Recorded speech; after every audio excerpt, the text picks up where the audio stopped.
dissolved calcium. Meron din yung mga detergents, meron din yung enzymes that break down proteins, fats to smaller particles. Eh di ba since yung milk, it contains fats, proteins, saka pag nilagay mo yung milk yung detergent, pag yung milk nilagay yung detergent, magkakaroon ng reaction. So una, pag nilagay yung cotton bud sa milk, wala masyadong mangyayari. Wala. But once na nag-drop ka ng sa gitna. Lahat yan, try mo.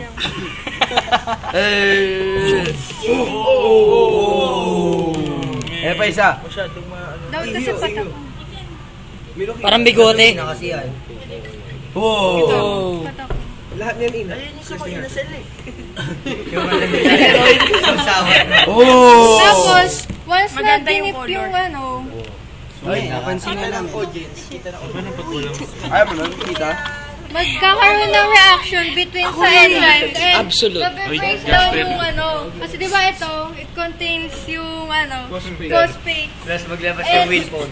Another yung surface tension sa milk, Nilagyan ng absolute. mababawasan. Endangered species.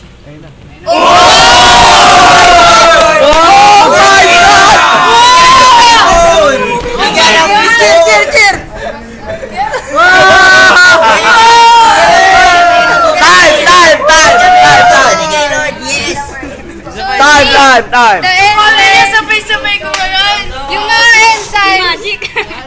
enzymes, nag-start to react sa calcium, protein, and fats na meron sa milk. So, Gagi, nag-record parang di na siya magic kasi it's chemistry.